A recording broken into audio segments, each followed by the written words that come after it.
Hey, everybody. Welcome back to the End in Mind podcast. I'm your host, Caitlin, and I'm super excited about today's guest. Thank you so much for being here, Joel. Caitlin, it's a real pleasure and honor. Thank you so much for having me.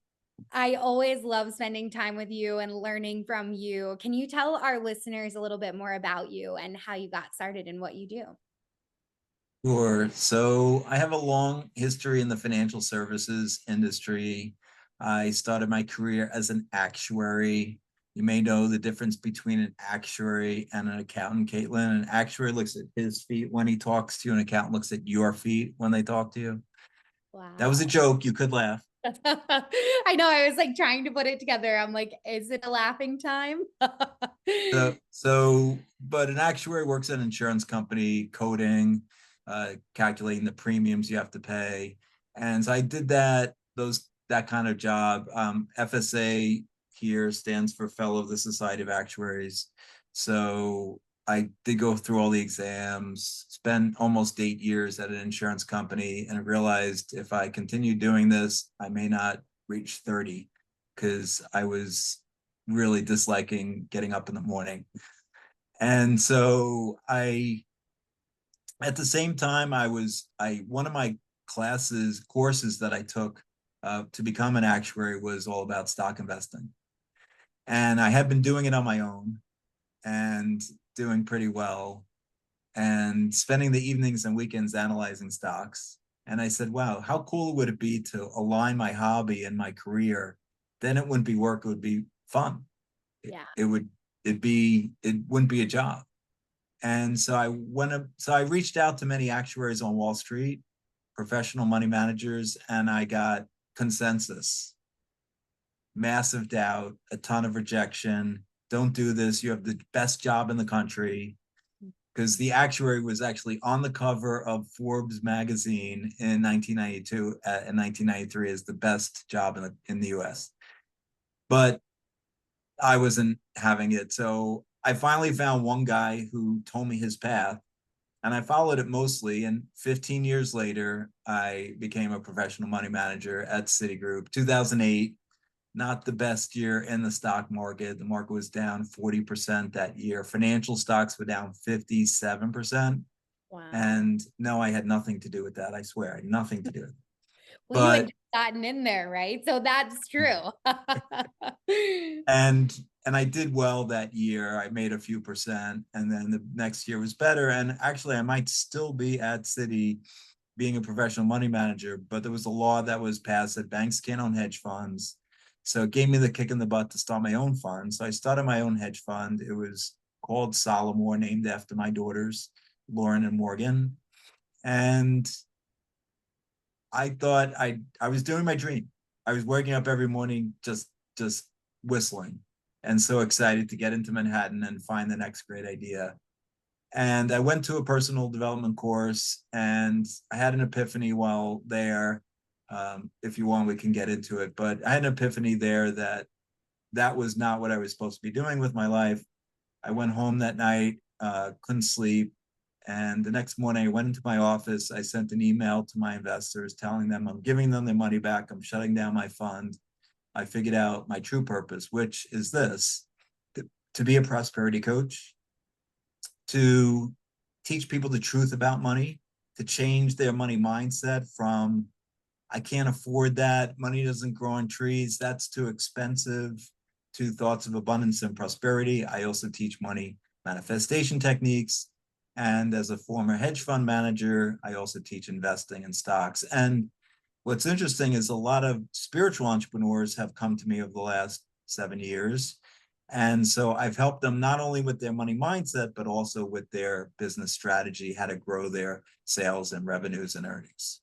So that's my story from where I was to where I am today. That's amazing. I just find your story so inspiring and, to start this hedge fund, right? And give the money back and really go after your dream. Like, I admire that entirely. A lot of our listeners do as well. And I think so many of us do get caught up in money and it can feel like such an external factor, almost like we have no control over it. And after speaking with you, I felt like you and I were very aligned and super inspired by the way that you approach money. Can you share with us a little bit more about how you help your clients change their mindset and how you view money? So what I say is, prosperity is your birthright. Yeah. We came here to thrive, not survive. And then we're taught by society, by movies and TV and radio and social media and your family, well-meaning humans, that money is scarce. And we're taught a lot of limiting beliefs. So maybe you believe, or some of your listeners believe, that you can't be spiritual and rich, Yeah. or you have to work really, really hard to be rich and successful. And I'll just say, or only when I become rich will I be happy. I need to be rich to be happy. And so all I will say, these are all limiting beliefs which are not serving you. And if you grew up with parents telling you that's really expensive, or buying from thrift stores, or saving money every chance you get because it's all about save, save, save, then that is actually a poverty conscious mindset. And so knowing and believing that there's abundance everywhere you look, and in fact there's almost $500 trillion of net worth on this earth, including businesses and individuals. And look at the drops of water in the ocean, the blades of grass on every lawn across the world, the grains of sand on the beaches. It's just everywhere you look there's abundance. And yet when you go to a movie or watch TV, it's the rich people are evil. Right.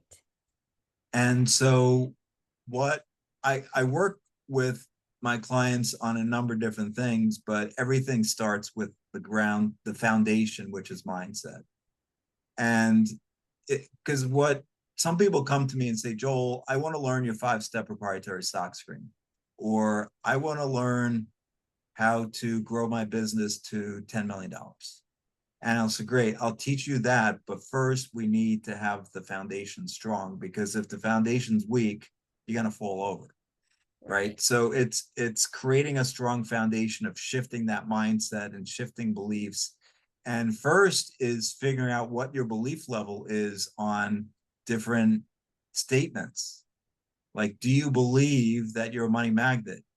Do you believe that lucrative opportunities always come your way? Do you believe that money comes easily and frequently? I actually said that to somebody on an initial call, and she said, yeah, I believe money comes easily and frequently. Infrequently, not money comes easily and frequently. So Yeah. she A was already in Freudian her slip. heads, like hearing words that I wasn't even saying. Wow. Yeah, that's really interesting. So what are your beliefs? And what I teach is, and I don't think too many people when they teach affirmations say this, they'll just say words that you don't believe or aren't true over and over and over and over and over and over and over again. And then, in a few years, it'll come true.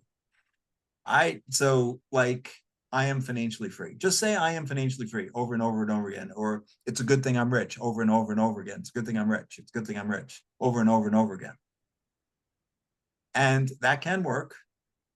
It may take some time, but I'd prefer you to say things you do believe. Yeah. Like, if on a scale of 1 to 10, 10 is absolute faith and knowing, and 1 is massive doubt. If when you say, I'm a money magnet, if you're a 1, like, no way, like, money actually goes away from me, it doesn't come attracted to me, then I'll say to you, we'll soften it. Mm. I allow myself to become a money magnet. or one day soon, I will be a money magnet.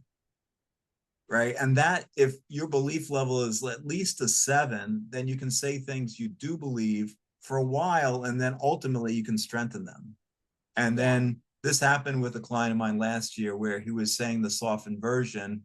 And then after about 75, 85 days, he said, you know what? I feel comfortable saying, and he saw progress, and he saw money being attracted, and he saw returns. And he was like, you know what? I am a money magnet now.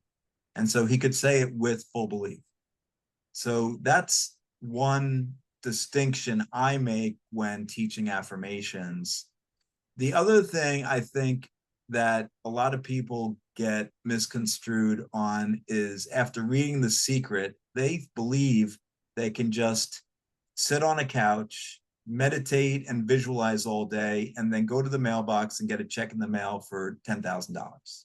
Yeah. I will say that could happen, but for 99% of the world, or maybe 99.9% of the world, it's not going to happen. And I believe it's because you don't have a knowing.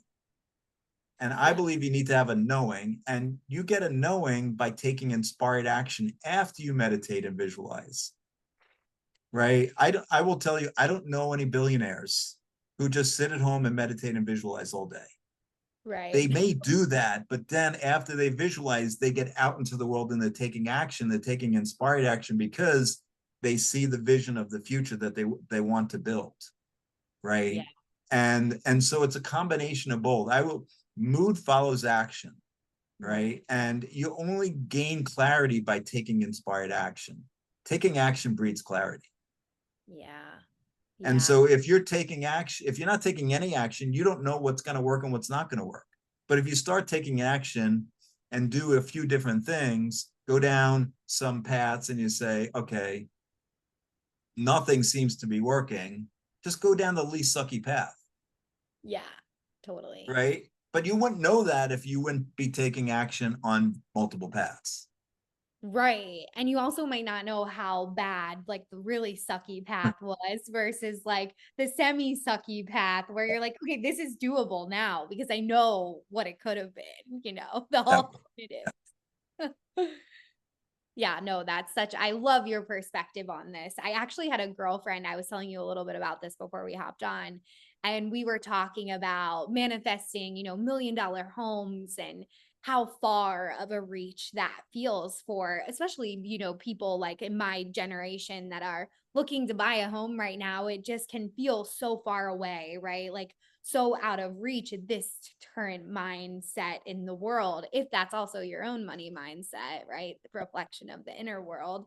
um and that was going to be one of my questions to you, of which I feel like you did cover, but if there's anything else that you want to add to it, like what would you say to the person that's really struggling with, oh, well, I can believe in small manifestations, like I believe in attracting a free cup of coffee or paying it forward, right? Like this community of inspired action that starts to affect us. I think the more we do it, it kind of comes back around as well. But what's your tools for someone that's maybe experiencing that? Like the small manifestations are working and the big ones just still feel so far away. no, I would say take baby steps in the direction of the big dream, so that, okay, and also writing down your belief level on that big manifestation. So you want to manifest the $1 million house. Well, what's your belief level that that could happen? Is it a Right. 1 or a 10? And if it's a 1, then it's not happening. Yeah. Right. So what I have my clients do is actually journal and write down all the things they want, all the desires, all the dreams. Just take 10 minutes and just write down, or 15, 20 minutes, and write down all the things. And then rank them from 1 to 10 on the belief scale. And then I do something really harsh. I tell them to cross off everything that's not an 8, 9, or 10. It's not happening, at least not in the near future. So start with the ones that are 8, 9, or 10 first. And once that has come in, then you get more confidence usually. and then you can go for bigger. So I teach a technique where I help my clients and prospective clients who are really, really struggling. I give 30 minutes free to the world. So if anybody's listening and wants a 30-minute call, I've literally had people get on a call with me for 30 minutes and within 30 days manifest over $10,000. Wow. It's amazing. And this year I've had people manifest between 6,000 and 25,000 in 30 days. That's amazing. And it's the first step is, what's your belief, right? Do you believe that you can do 6,000? Do you believe you can do 10,000? Do you believe you can do 20? Right? It's interesting because I had a client who started last month and she manifested $4,500 in 2 weeks. And week 3, 0. And she said to me, Joel, this is not working. Wow. And I was like, it's working exactly. And now it's definitely not there's no money coming in the next week for sure. If you're saying it's not working, then it's not working. That's a belief. Right. Right. And in fact, 4,500 in 2 weeks is $9,000 in a month, monthalized, or 108,000 over a year annualized. So like that's pretty huge for most people. Right. Huge. And Life changing. so can be life changing. And so I said to her, it's working, and here's why it's working, and take some more baby steps in the direction of your dreams. But it comes down to your belief and desire too. So I would also write down what your desire is, because sometimes you may have a desire that society or a friend or a spouse, a well-meaning spouse, put in your head. Like, do you really have a burning desire for the McMansion that's $1.5 million? Or is it because a spouse put that in your head or a parent put it in your head? Like, is it really a burning desire? Because if it's not, also it's not happening. Right. Yeah, that makes complete sense to me. So what's your belief level, 1 to 10? 10 absolute faith, a knowing, 1 massive doubt. And what's your desire level? 10 burning desire. I absolutely need this. And 1 is, whatever, like come or go, doesn't matter. Like, do you really want to go to the island of Maldives? You saw some pictures and it looks really beautiful. Or like, if it was $0 to go there, would you like, I want to go there? Or it's like, whatever. That's really important. Yeah, that makes a lot of sense to me as well. Cause I think a lot of us, like you said, from social media, right? And that being my line of work, like we think that we want all these things because you see somebody have the wedding in Italy or the new car, right? And then you actually ask yourself, right? Especially when you take like a detox, which is why I do what I do. I hope that more business owners stay offline. I don't think that it's healthy, to a certain extent.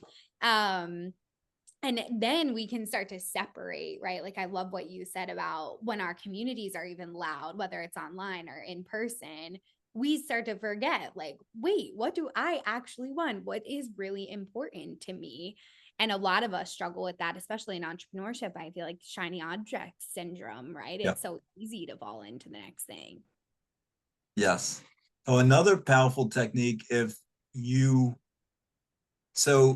back to your question, if you've been able to manifest cotton balls, but you can't manifest the millions yet, then another baby step you can take is to act as if it's already here. So what does that mean? So maybe you really do want to go to the island of Maldives and stay on that hut over the water that has this water slide that goes into the ocean, that has the pool, the private pool, and the jacuzzi, right? You really, really want that.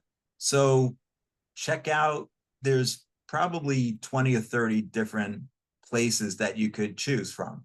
Check out which one online you want to go to. Check out what the best time of year is. Yeah. Check out how much frequent flyer miles it would take to get there. Check out the excursions, right? It's like if you want a blue convertible Maserati Gran Turismo, go test drive it. touch it, feel it, act as if it's about to happen in the next few days. And you're telling the universe, I'm prepping, I'm ready, I'm getting there. Maybe you want to buy some new swimwear for your trip to the Maldives, right? You get a new bikini. You know, I don't look good in a bikini. You might look better. So, you know, just go out and buy, you know, do like some baby steps Yeah, as if it's about to come. Or what if you had $1 million that you manifested in the next year? Write down, journal all the things you're going to do with it. I'm going to give 10% to my favorite charity. I'm going to give 10% to my mom's assisted living center. I'm going to take the trip to Italy. I'm going to buy, you know, I'm going to put a, you know, $250,000 down payment on that McMansion. I'm going to invest. I'm going to help. I'm going to use Joel with his Invest Smart Engine new stock investing program, and he's going to help me compound my money. So I'm going to allocate 200,000 to that and investing. So that becomes 400,000, 800,000 in a few years. So I would write down all these things, like get really detailed. You could do research too on this, right? Okay, what charities do I want to give to? What really warms my heart? Or, you know, manifested $1 million. I'm creating my own foundation. So start your own foundation now. Do the research, check out what it costs to start it, and it doesn't cost much, right? You could fund it with $1,000 or something, right? So take those baby steps now as if the big money's coming, and then watch it flow. Now, I'm also saying, like again, it's not just meditating, visualizing, and acting as if. It's also taking inspired action by, you know, getting out into the world, networking, you know, doing the things that you're normally doing. It's not just being in the fetal position on your bed, meditating and visualizing all day. right. Right. That doesn't work. Like, even if you're acting as if, right, it's that, and right, it's still taking the inspired action, because again, taking action breeds clarity, and mood follows action. Yeah, I love that. Mood follows action. I'm going to remember that one for sure. This is reminding me of an old movie, Eat, Pray, Love, where she shares that quote, you know, in the book. And she says, it's one of those Buddhism quotes that they gave her. I think his name's Ketut. And he says this old wise tale where this guy is saying, like, please let me win the lottery. Please, please let me win the lottery. And she goes, well, then buy the ticket. Like, how would you ever win, right, without buying the ticket? So that's so inspiring, right, in itself, that if we are meditating, if we are doing all these practices, like, I know exactly where my millions of dollars will go. But if you're not taking that action, then how would it come to you? Like, you know, how would it siphon its way through the universe and time to get to you? Right. I'd say to my clients, at least get on Zoom calls, right? At least get on a podcast interview, at least, you know, get out there into the world and do something. And here's a really important point as well, which a lot of people don't talk about, which is the emotional guidance scale. And, you know, this is from Abraham Hicks, and the emotional guidance scale is, where are you on your emotions? Because if you're if you're taking action and it's inspired, then you're probably vibrating up here in joy, passion, love, gratitude, and appreciation. But if you're taking it from, like, I gotta make money, I gotta make the sale kind of thing. And I was on a call yesterday with a woman who's starting a new business, and we got on a free call a month ago. We've had a follow-up call yesterday, and she said to me, I really want to work with you, but I gotta get a sale. I gotta get a sale. And I said, that kind of energy is not serving you, and mood follows action. And what vibration and frequency you're vibrating at as you're doing your daily things. Because if you're down here and, like, I gotta make a sale, that's probably worry and fear. And that's close to the lowest vibration. The lowest vibration is sadness, depression, right? And then a little bit higher is anger and worry and fear. So you're pretty low if you're like all day, every day, and like, I got to get a sale. I told her, which I explained to her on the prior call, which she may not have remembered, that money can flow from infinite sources. But if you're saying to the universe, I got to make a sale, I got to make a sale, then the universe is saying, okay, then money only can come from one source, the sale. So Yeah. you're limiting all the infinite possibilities to this. And yes, she has a B2B business where it could be $1 million sale. Awesome. And what if $100,000 came in elsewhere? Right. So by limiting the universe and also knowing where your vibration is, check it every couple of hours. You can put an alarm on your phone. How am I feeling right now? Yeah. Right? Am I feeling happy or sad? Grateful or worried? Yeah. Wow. And check where you are. That's why rule number 3 in the 9 money rules is, can happiness buy you money? Interesting. Right? Where are you happy or not? Like, I really enjoy serving others. I really enjoy getting on these 30-minute calls and helping somebody, even if it's just for 30 minutes, and then have them come back a month later and say, Joel, yeah, 11,000 came in 30 days. I'm like, you're awesome. That's freaking amazing, right? So that lights me up. So that gets me happy. So I'm vibrating up here in happiness, joy, appreciation, gratitude, which, by the way, is the same vibration as abundance and prosperity. But if you're down here in worry, fear, sadness, depression, and the vibration frequency of abundance is up here, you can't get here from here. It just does. It's like being on 92.7 on the radio station and you're at 98.3. You can't get there. You're on the wrong frequency. You won't hear the song. Right.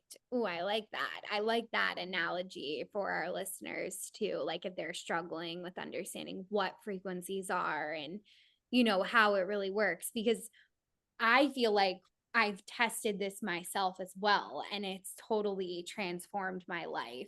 And I know that you've worked with many of clients that have manifested outside of their business. Can you share with us, and I know some of it may be confidential, what some of these channels have looked like? Like for me, for example, with our wedding coming up, we are so fortunate that all of our families, let alone extended aunts and uncles, some that we don't even see frequently, have offered money to support our dream of getting married. And I'm so incredibly grateful because we probably would just Right. elope, right? Like most of our friends nowadays. But now we get to celebrate it with our family, which was our dream. Can you share with us like some of Sure. those alternative channels? Because I think some people are like, well, where else do I get money other than my job?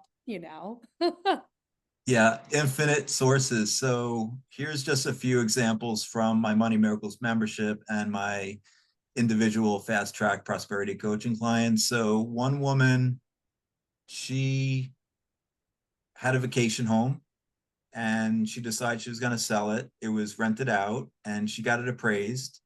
And she went to the tenant and said, look, I'm sorry, you got 90 days to get out. I'm selling the house. And the tenant said, what if I were to purchase it? And the owner, who's in my membership, said, sure, give me an offer. So she gave her an offer. It was $100,000 more than the appraised value of the home. Sold it to the tenant, $100,000 manifestation. I had another client. She, unfortunately, her mom passed away last year. She lives in Massachusetts. Her mom was in Florida with the stepdad, and they were living in a very modest 2-bedroom apartment. Didn't think that the mom or stepdad really had much extra monies. And a few months ago, she and her sisters each got $100,000 check. Wow. It was actually more. It was like 127,000 to be exact. Um, I've had a client who was sharing a lot of the information with her husband as she went through the program, and I didn't charge a double, but she her husband was getting the reprogramming, the software upgrades that she was getting, and he got a $50,000 surprise bonus Oh from my, his company. wow. The biggest one is from a guy who joined my membership 3 years ago and had just got laid off and was trying to decide between going back to corporate world or starting his own company. And 3 weeks into the membership, he had he was like taking the action. He was watching the videos. He got on his a call with me, and then he happened to be uh, he lives in Texas. He happened to be with me in New York. He was helping his brother-in-law move in New York, so he met me in New York. So I gave him an extra hour, and a couple of weeks later, he had gotten a call and an email from a lawyer. The lawyer was trying to confirm that he was the Frank who worked at XYZ company 23 years ago for like 8 or 9 years. He said, yes, the company was acquired for it was a stock company acquired for a big premium. They wanted to know where they could send the $322,000 check to. That's amazing. So he didn't go back to corporate. Yeah. Bless his heart. Good for him. And you. Yes. I That's had I awesome. had a woman who was really, really struggling. Uh she she lives in Florida, and she literally had to send her daughter back to her parents because she didn't have enough money to feed her daughter. She had literally like $90 left for the last 6 days of the month. Oh, what poor And thing. so we worked on individualized affirmations. We did some acting as if, and we took action. We took inspired action. She wasn't actually looking for jobs. And I'm like, I know law of attraction. I know you know the secret, but you need to be applying for jobs. You need to get some money in, and you'll feel differently too once you have some money coming in. And within a month, she had a full-time job.